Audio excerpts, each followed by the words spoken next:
as we get closer to the March 24th meeting in Saudi Arabia between the United States and Russia, and interestingly, also possibly the United States and Ukraine, all in the same building. We'll talk about that more later.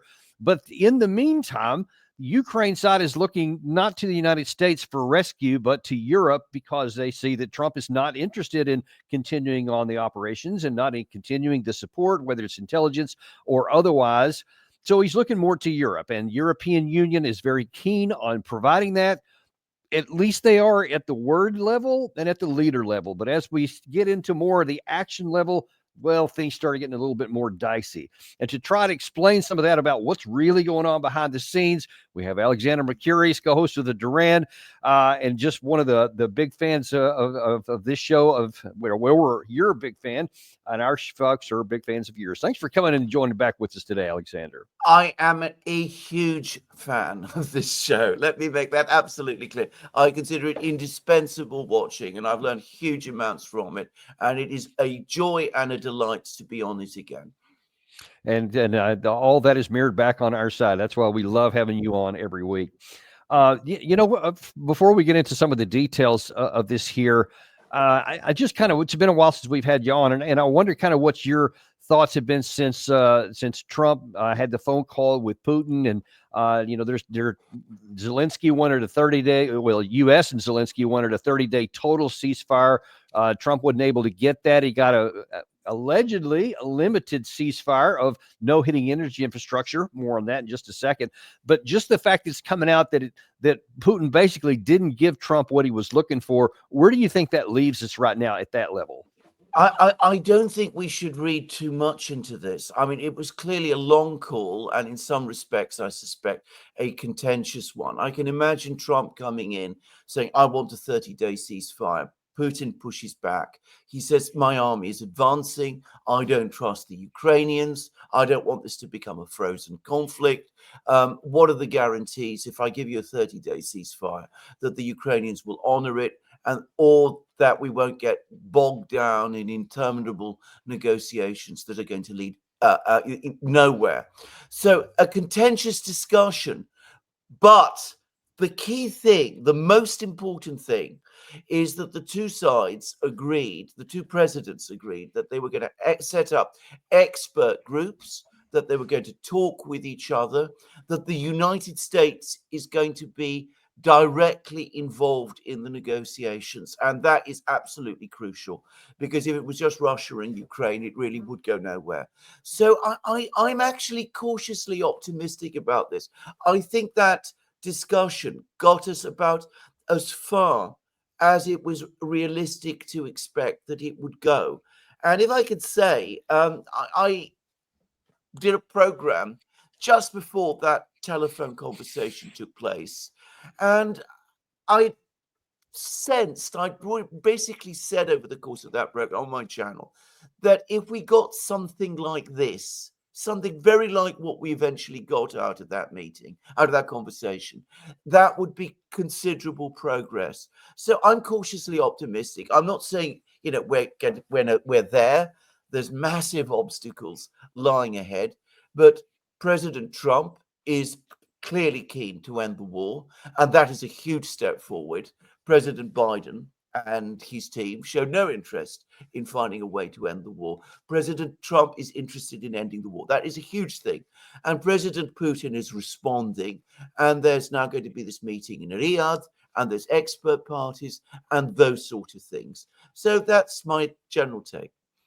Yeah, and that's actually one of the things I wanted to point out, because whether this, the idea that you're going to get a major give on one phone call is not very common. I guess it was always going to be possible. But the fact that they're talking, and the fact that the Russian side, in its readout and its discussions afterwards, also said it was a very positive thing. And they were very glad, specifically to your point, that unlike the previous administration that wouldn't even talk, had no interest in ending the war, at least now they are. So they do seem to be on a good point. now then the problem's going to come in, the devil's in the details, as they say. And this first thing that was agreed to, this partial and limited ceasefire, even that is already appearing to go off the rails. This news coming out today is that there was a lot of attacks overnight, really from both sides, that both sides accused the other of violating the ceasefire. Specifically, energy targets have been hit on either side. Gary's actually got some amazing and troubling video from some of this stuff that's been going on both sides. And I mean, we're talking like within 36 hours and some even less than that.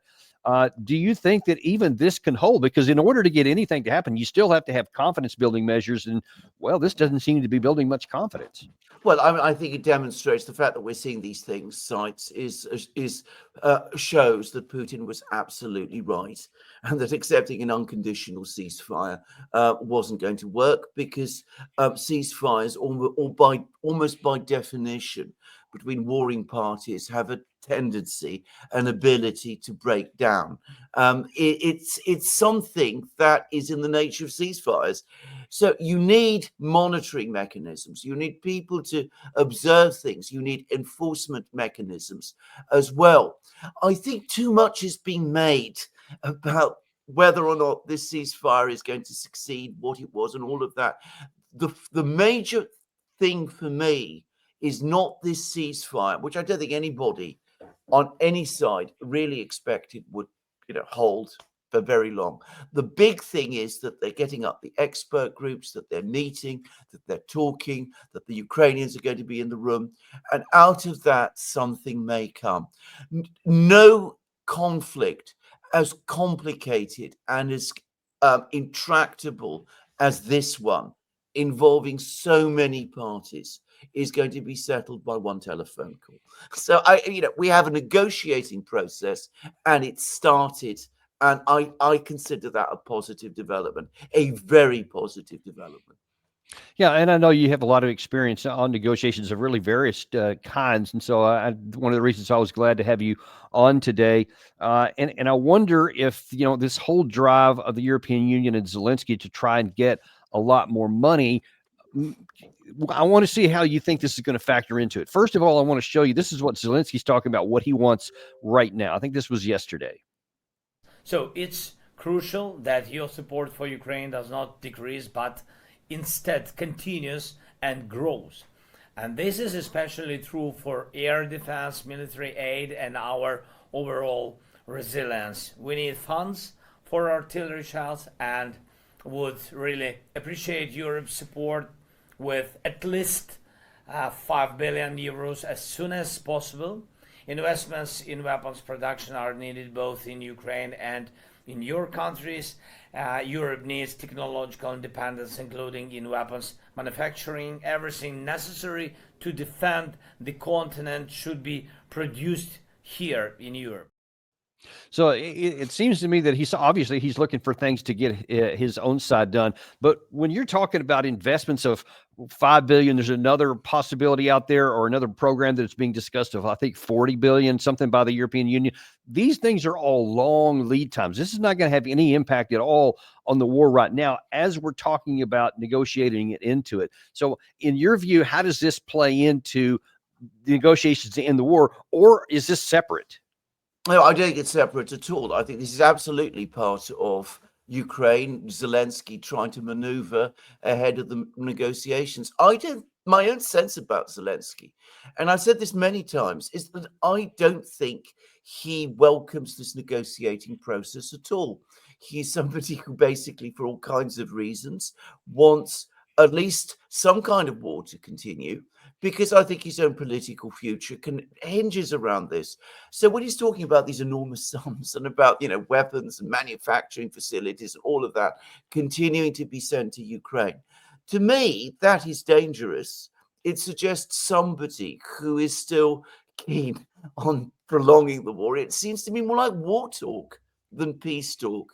You would expect Zelenskyy at this particular time to be saying, it's wonderful that we're managing to talk now.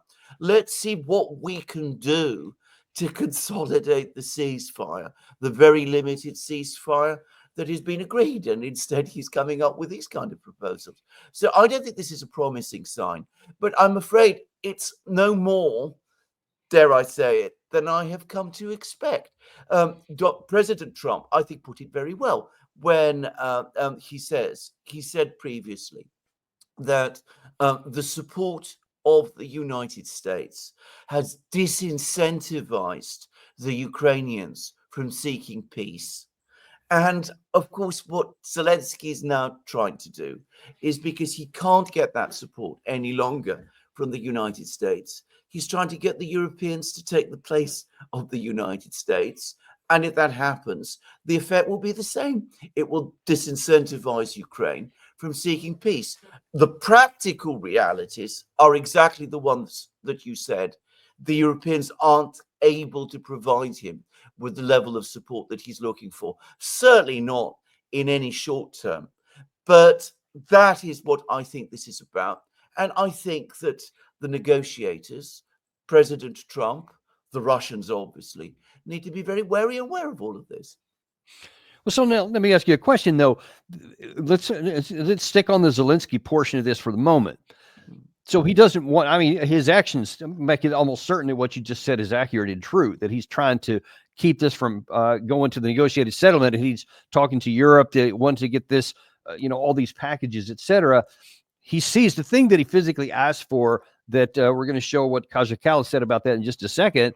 But you see that those are all very long lead time situations.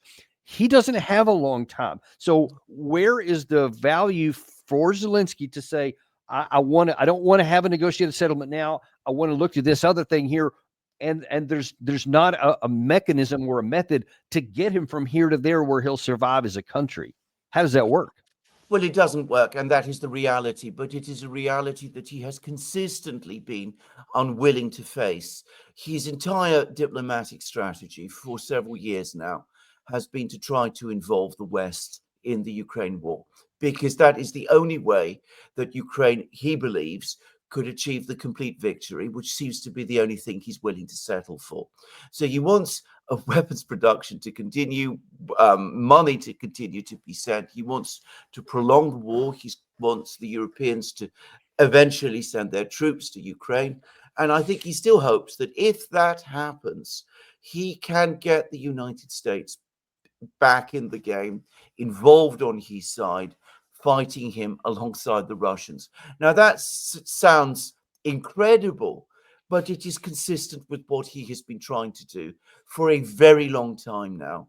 And from his very narrow perspective, which is a Ukrainian one, it has a kind of logic. He doesn't want to negotiate. He doesn't want to surrender the territories. He doesn't want to compromise the Ukrainian national project, of which he is currently the trustee, if you will. And he can only achieve that objective by involving the West in the war. And that's what I think he's trying to do. Well, I on a very narrow basis, I can certainly see where that thought might occur to him, but the actual building of the bridge to survive long enough to make that happen is a separate issue. Now, we can sit here and say, well, roll the eyes kind of situation on Zelenskyy. He's been detached from reality for a long time, but it's not supposed to be that easy for European unions who aren't in that seat to have that same delusion. And yet, in terms of this $5 billion, here's Kajakalis also yesterday talking about it, and you're going to see some problems. For Ukraine, I've proposed initiative to really go with the ones that President Zelenskyy needs. Ammunition in amount of 5 billion. So we should at least start to have a really concrete step, not only words, but also in deeds, that we are helping Ukraine right now. Because the stronger they are on the battlefield, the stronger they are behind the negotiation table. Okay, I want to camp on that last part she said there. The stronger they are on the battlefield, the stronger they are in negotiating position. That implies that she believes, and presumably many others at the higher echelons of the European Union, that there is a path, this bridge that I just talked about, to create a strong enough force on the ground that will start to either push back the Russians or to make them fear something, to make Putin think, holy cow, we better negotiate something that they want or we could lose or something. Where is that bridge? It doesn't exist. I mean, this is the reality of it. I mean, I know you've been pointing this out. Well, not just for the last few months, but basically for the last 3 years. A bridge to a Ukrainian victory, a military victory by Ukraine, simply does not exist. But there are still people, Zelenskyy, for example, and Kaya Kallas, who simply will not face that reality.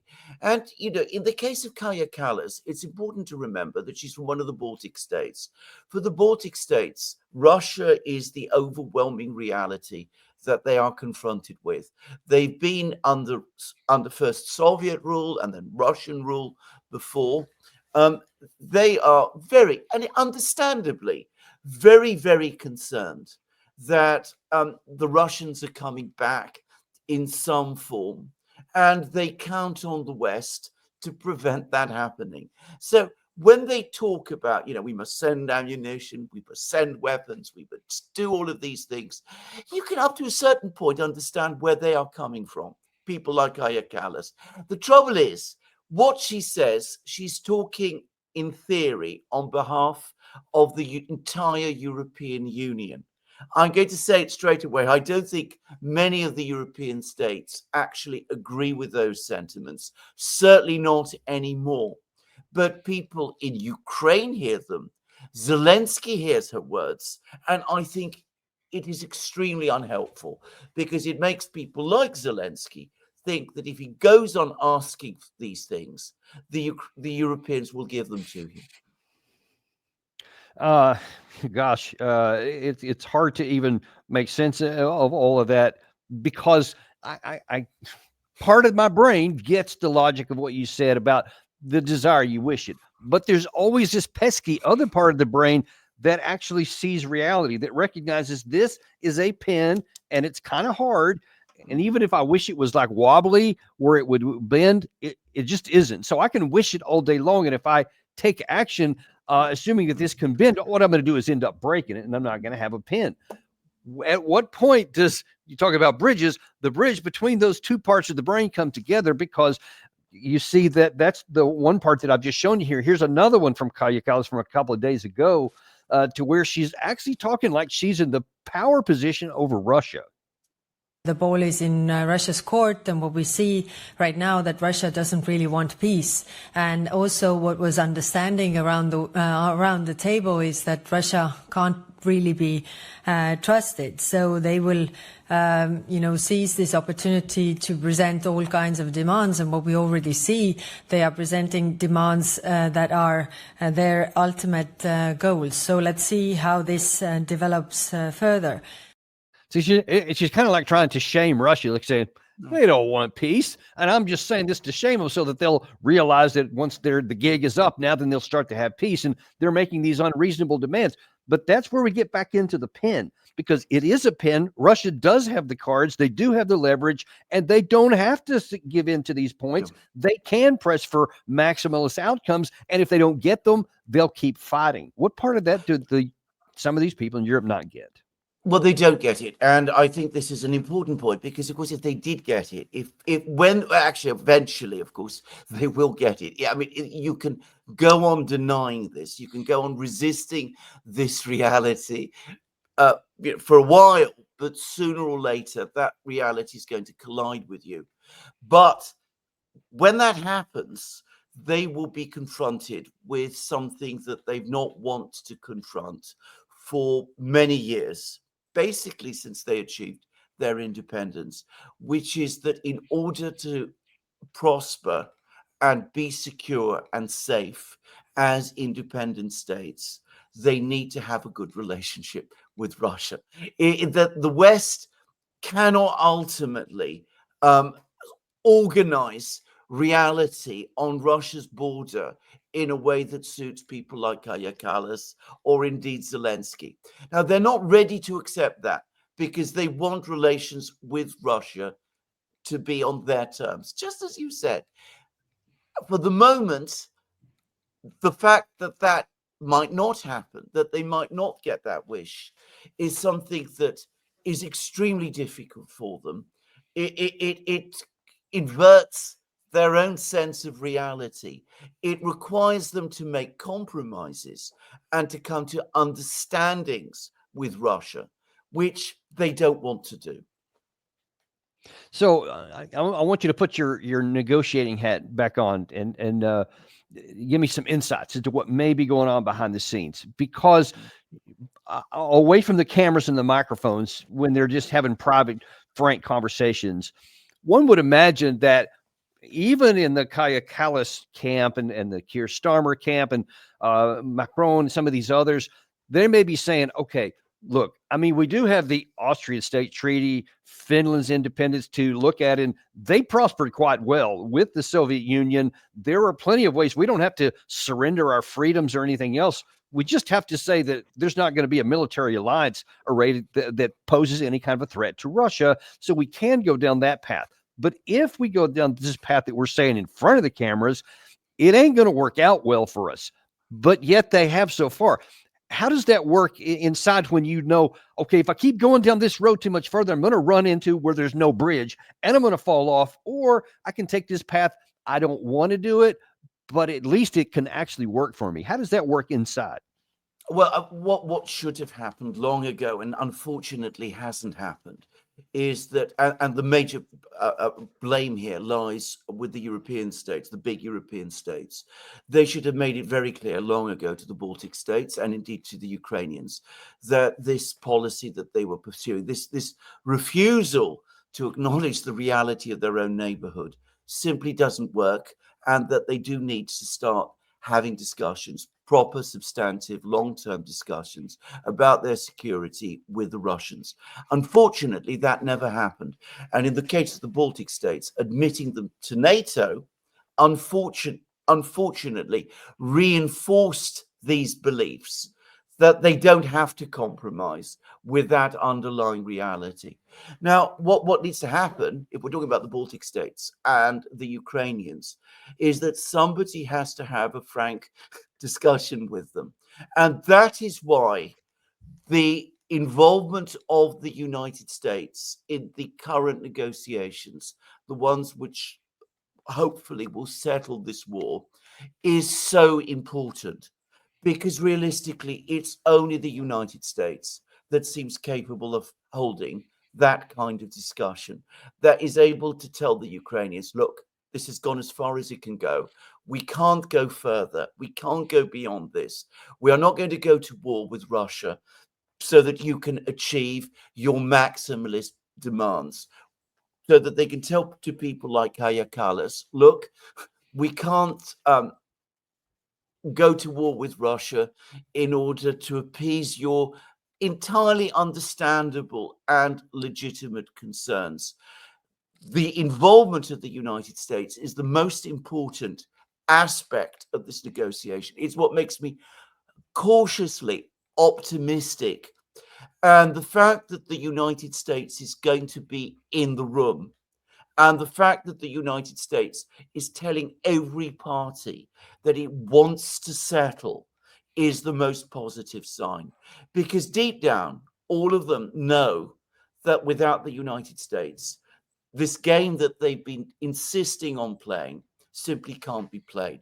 That applies to the Europeans. It applies to people like Kaya Kallas. It applies to the Ukrainians as well. I should say that according to some media reports, the Financial Times, for example, already there are dissident voices in Kiev which are saying that Zelenskyy is simply not being realistic, that there is already some movement within the Ukrainian political system. They're saying the Americans have made it clear where they want this to go. And in the interests of our own country, of our own survival, we have to adapt to that reality. One mustn't assume that Zelenskyy talks for everyone in Ukraine.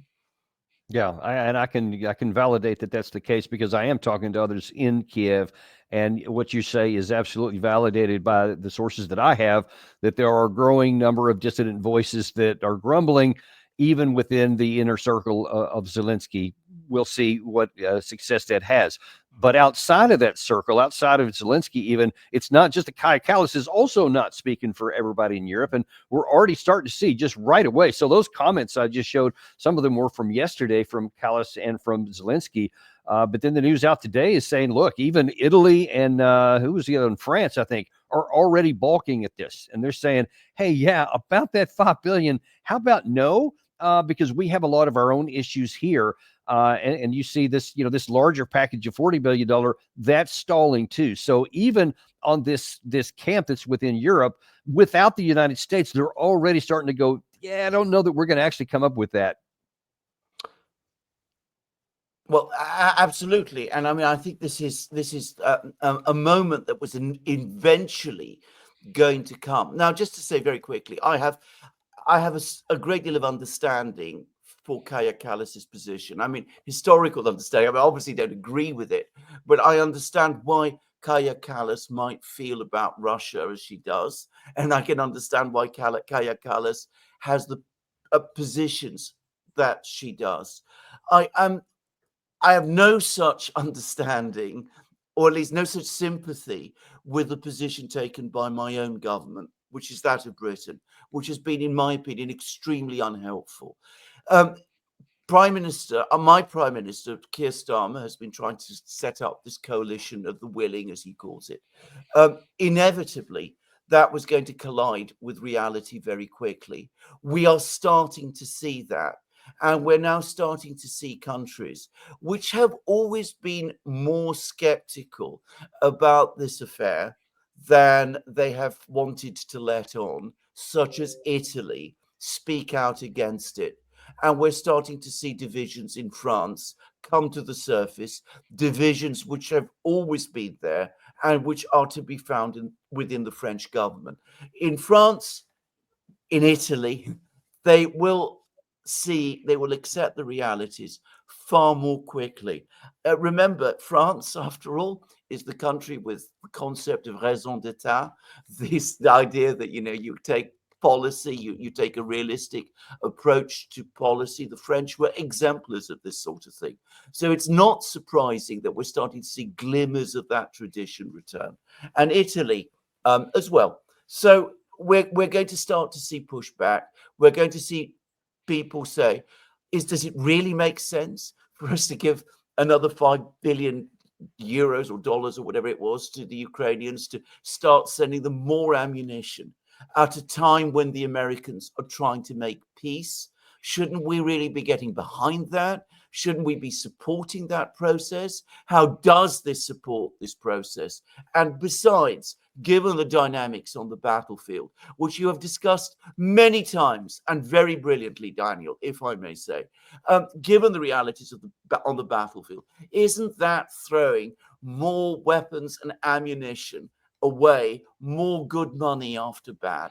So this descent towards what you like, the foreign policy orthodoxy coming from London and Brussels is going to intensify. And, one place where it's already quite robust is one European head of state, which could easily join us on this channel. And I invite him to do so if he ever has the desire to do, because he would fit right in with literally every word you're saying. And that is Viktor Orbán of Hungary, who absolutely nails reality here.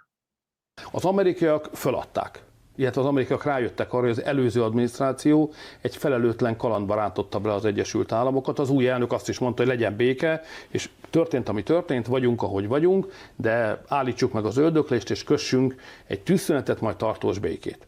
Az európaiak nem adták föl azt a tervüket, hogy a NATO-t beviszik az oroszok hóna alá, és továbbra is az előző forgatókönyv szerint haladnak. Ezért ma elválik egymástól stratégiailag mindaz, amit az Egyesült Államok képvisel, meg az Unió. Az Egyesült Államoknak van ereje, az Uniónak nincs ereje. Az amerikaiaknak vannak eszközeik, az Uniónak nincsenek eszközeik. Bármit akarunk csinálni, csak hitelfelvételből megy.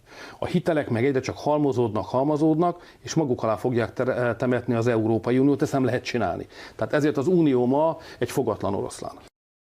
And look, I mean, he's not saying anything that's really radical. He's talking about ways to preserve power for the European Union, to not get into more debt, to recognizing that the U.S. is going this direction. It's not the old administration where it was going along with the herd. Now then you have the leader going in a new direction, and the herd hadn't figured it out yet, but they need to pretty quick. Number one, for their own self-interest and their economic self-interest, but number two, for the reasons you just touched on a second ago, was that their capacity, their military capacity, is already significantly shrunk from what it was before, and they don't have the capacity to do anything more. Ergo, the military battlefield conditions can only deteriorate, and at some point they're going to have to come to that conclusion, but he's already there.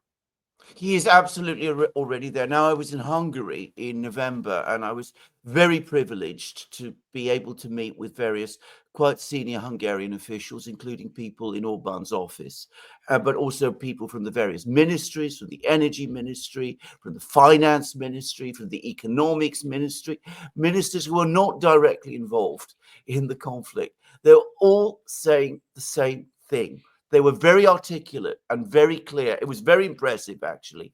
The entire government seemed to understand this, to get this very well. And they were making this point to me. We are not pro-Russians. This is not what we're about. We fought the Russians 6 times. There is no tradition in Hungary of being pro-Russian. This is absurd. And actually, I'm sorry. I want to go down that path for a second. I didn't know you had been there. I'd have asked this question earlier. Yeah. You talked about, you can understand how Kalas and the Baltics, how they view about things, given their history, etc. Hungary has a history also. The 1956 invasion from the Soviet Union is one of the more painful ones here, and yet they seem to be on the side not of Russia, but on the side of just, hey, this is just how it is. Why is there a difference between Hungary and the Baltics? This is an excellent question, and not an easy one to answer. First of all, I talked to people in the government. Perhaps there are other people in Hungary who take different views. Maybe it was a different experience, but I'm going to suggest that there is a deeper reason, and that is that Hungary has a long history as a great European power. Now, we look at Hungary today. We look at a nation of, 15 million people, I think it was. It's a relatively small country, but it wasn't that always. And as recently as the early 20th century, it was part of the dual monarchy of Austria-Hungary. Budapest was an important center of international diplomacy. Hungary has that tradition behind it of foreign policy, of maneuvering as a great power. And I think that gives them a better understanding and a more profound feeling of the wider realities than some of these other European countries, East European countries like the Baltic states do. So I think that's as good an explanation as I can give you. I'm not fully sure why Hungary is different. And one must also allow for the extraordinary personality of Viktor Orbán, who is an extraordinary man. I mean, incredibly erudite, apparently a workaholic, somebody who is always reading books, taking an interest in foreign policy, visiting countries around the world, listening to what people say, and has that world experience that, to be frank, you don't find in the Baltic states.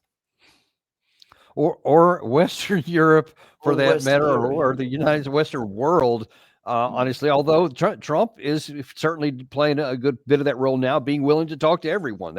Remember how much heat Viktor Orban took last year, rather, because he talked to both Putin and to Zelenskyy and a number of other leaders. He's willing to talk to anybody to get to peace, and he was roundly condemned for that. But we need a lot more of it, I think. Well, can I just say that was a massive missed opportunity. That was a chance for the Europeans to get ahead of the game. I mean, this was before the election, but Orban went to Moscow and Beijing, and by the way, Washington. And instead of supporting what he was trying to do, the European Union tried to undermine it.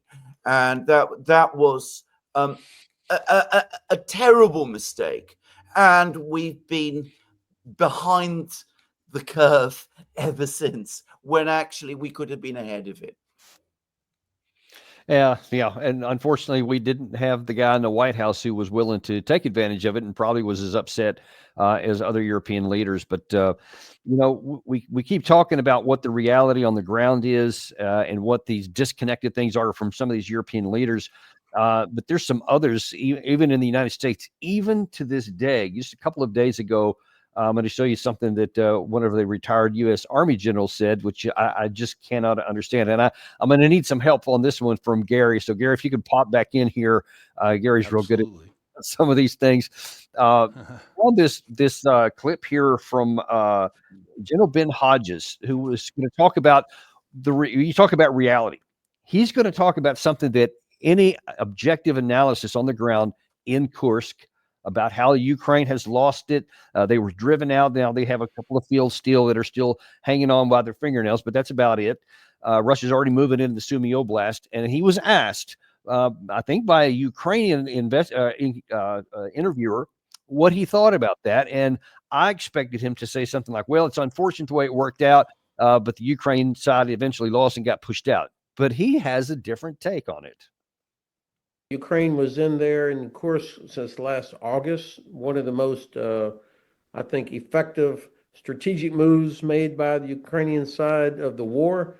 It accomplished a lot in terms of changing the narrative of Russian invincibility. It created strategic problems for the Russian side.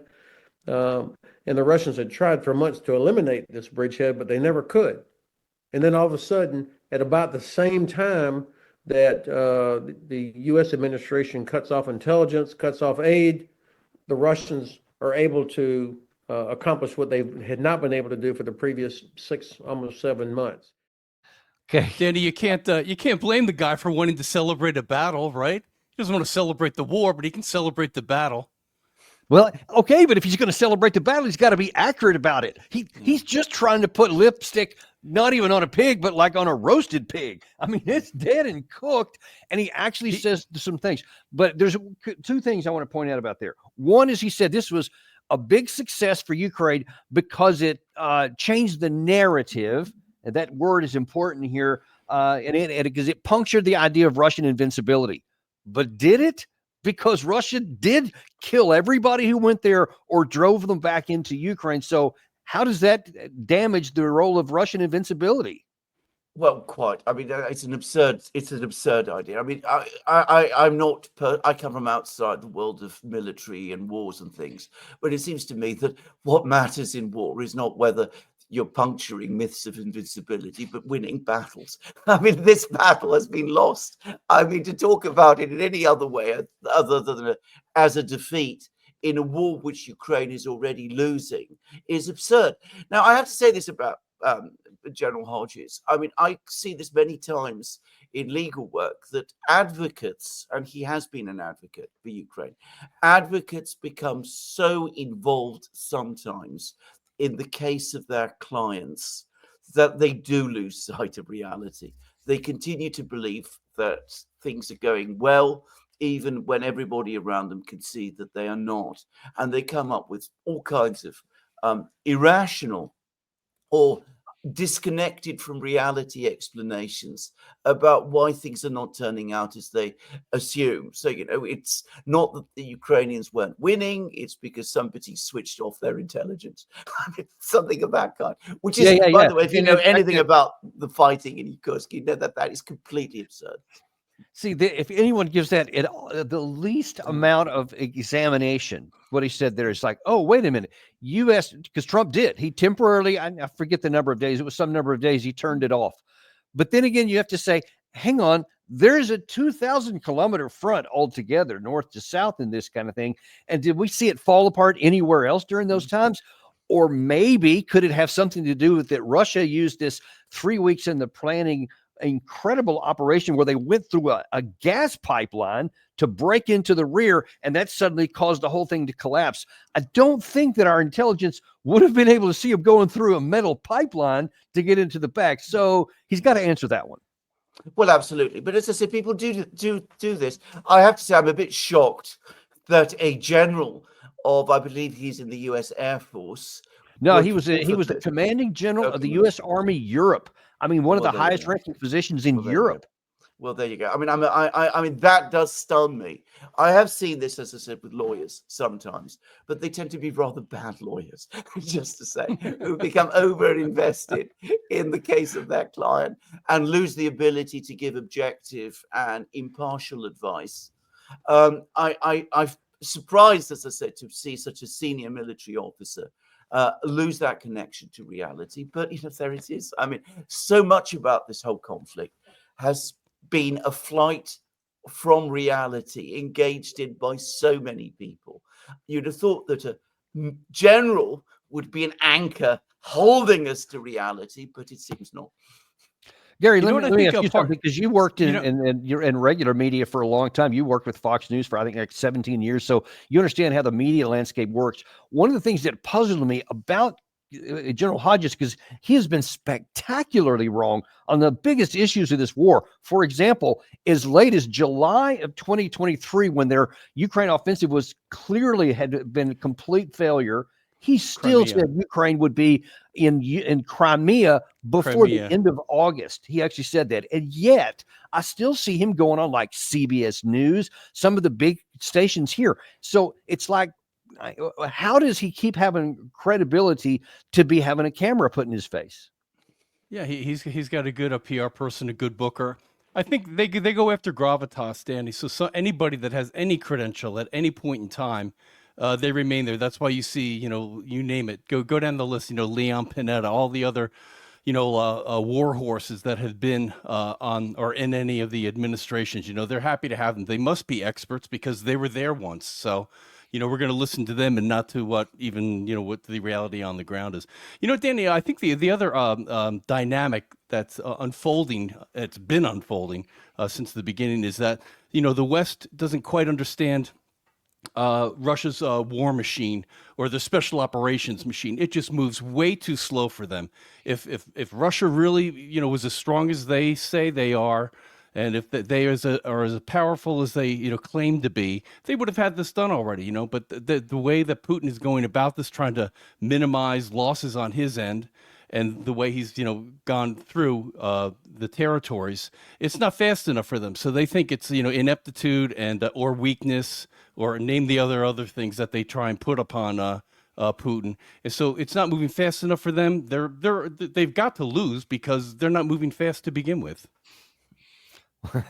I can only agree that must be what people are thinking. And I know for sure, I've talked to a number of people in the United States, people who are largely on our side, say the same thing. Well, Russia's, they're a crap military anyway. The fact that they can only take whatever it is, 22% of the country after 3 years of fighting against a backwards military of Ukraine, which of course that doesn't stand up to scrutiny, because this military is the biggest army in Europe outside of Russia, and they're backed by 50 nations in the West. So not quite the right description here, but Alexander, I've talked to some Russians, some sources that I have that claim that there is some supreme frustration among many of the senior ranking and lower ranking people on the Russian side, because they say that this nibbling at the edge is driving them crazy, because they said they have substantial combat power to completely overwhelm the Ukraine side and could win the war. But they say that they're being held back by Putin so far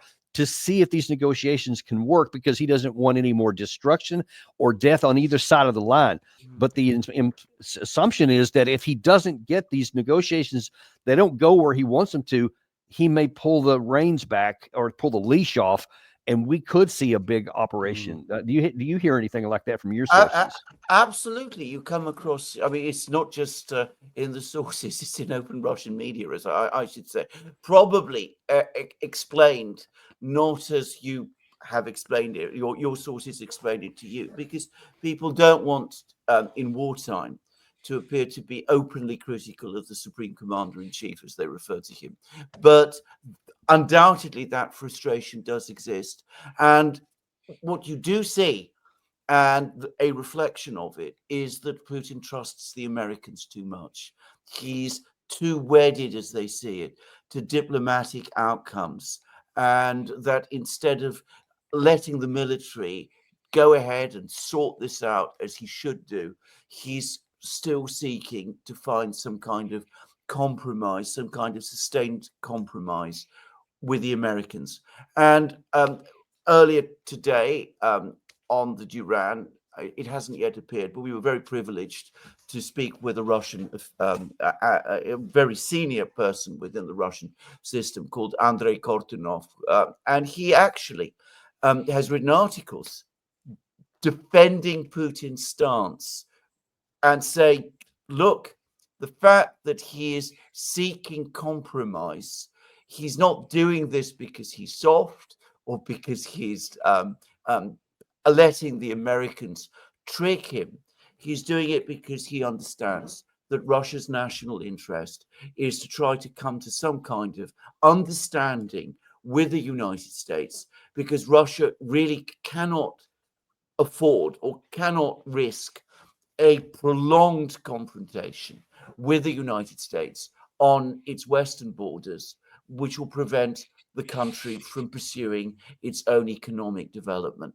So that debate does exist in Russia.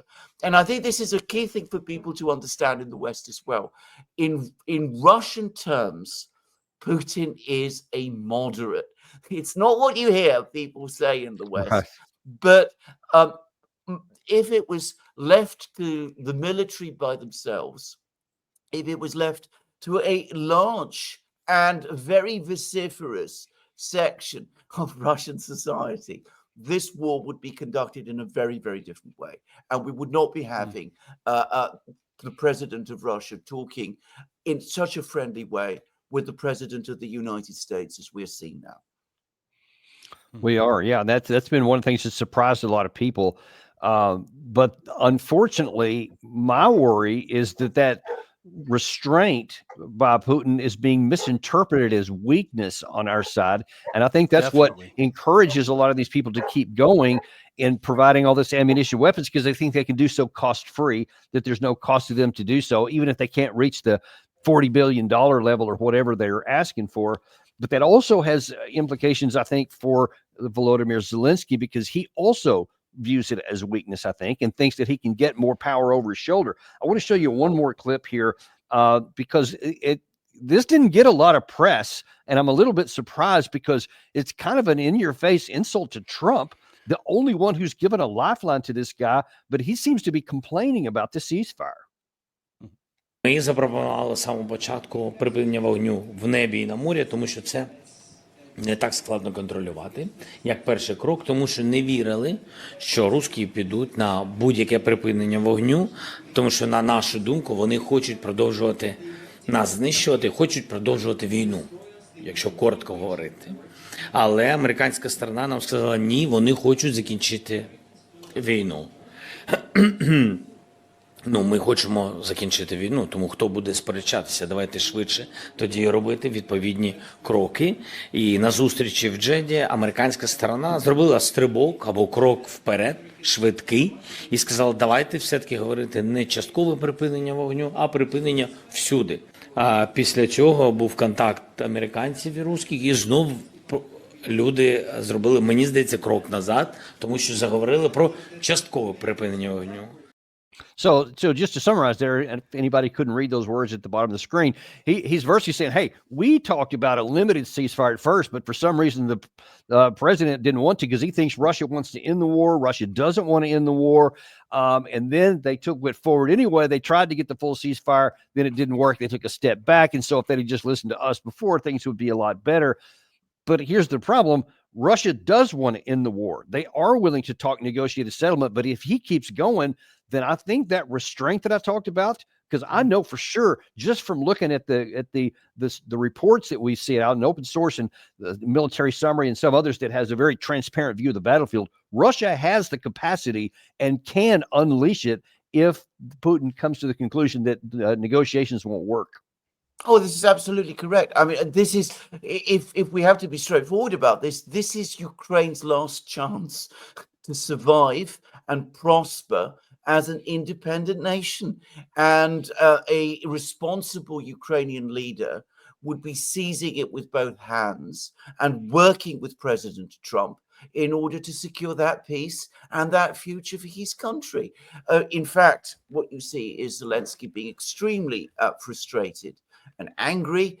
His idea for a partial ceasefire was in effect a no-fly zone. I mean, that's what it looks like to me. You know, we have complete cessation of activity in the air. This is not the ceasefire that we now have, and you didn't Well get put. he didn't want a total ceasefire. Why?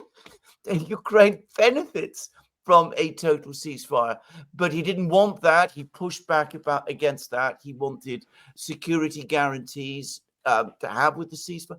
He is not acting in a responsible way. And I think you go back, I think the points that just been made previously, that people see Putin as somehow weak, goes a long way to explain this, because Zelenskyy sees these signs of restraint on the Russian side, and he doesn't understand them. He sees them as weakness, and he's convinced himself, and he's not the only person, that if the West pushes back, if it launches missiles into Russia, if it threatens Russia, if it imposes more sanctions, then sooner or later he'll get what he wants, when in reality he will get the opposite.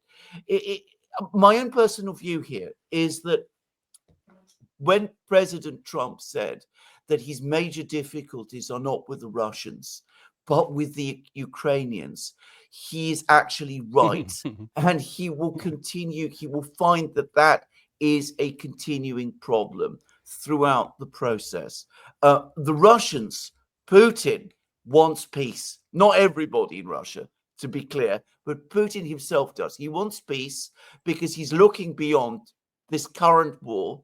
He says to his people, we need a relationship with the United States. It doesn't mean we need to trust them on everything or agree with them on everything, but we have to look to our own future. And our own future is better if we have an understanding with the Americans than if we have the Americans as our enemy on our western borders and in all sorts of other places. So that's what Putin is thinking. Zelenskyy is not thinking in that way. He wants to win a war, which by now has become unwinnable. It has. And, Yeah, and okay, Gary, I want to Alexander. look at the other half of that equation there, because you've been following Trump, obviously at Fox and elsewhere, and just in your own personal convention for quite a long time. Do you think that, two questions actually. First of all, how long do you think Trump is going to have patience with this guy when he basically contradicts him in public like he did in that clip yesterday? Well, No, go ahead. No, I mean, I just quickly say I was horrified by that side. But Gary, tell us. Yeah, I think he's fed up with him. I think he's exercising more control than he normally would, Trump, because he really does want to end this war. And I'm with Alexandra. Just like you said, Zelenskyy says he wants to end this war. He doesn't want to end this war. I agree with you. And I think if they even do, if they get a peace deal, he's going to revert back to what he's been saying in Collis and van der Leyen, everybody, that we can't trust Putin. Yes, we've got a signed document. I know. But they're not going to. They're going to proceed with their arms building and their production on their side to make sure that the ammunition and all the other arms, drones and everything else, are being produced in Ukraine. So I think they're going to revert back to that, saying that yes, we've got this document, but we can't trust them, so we're going to keep moving forward anyway. Okay, so separate but related question. If Trump, and if we can all agree, and I think we do, that both Trump and Putin do want to end this war, aside from what the other pressures are in there, if Zelenskyy continues to be a stick in the mud, how long do you think it will be before Trump finishes with his patience and just cuts him loose? Or do you think he will? I think there's a good chance that he may. By the way, there's very great fear on the part of some people in Europe that is exactly what he's going to do. It's the people who worry about this, by the way, rarely say, well, in that case, let's try and get behind this process. But I cannot imagine that President Trump, who has an enormously ambitious agenda to fulfill in the United States as well, who is the leader of a country with interests and responsibilities right across the globe, is going to tolerate this obstruction from the Ukrainians indefinitely. If the Ukrainians won't help themselves, then there is a limited amount that Donald Trump and the United States can do anyway. And President Trump will say, enough's enough. I've done what I can. It's time for me to move on.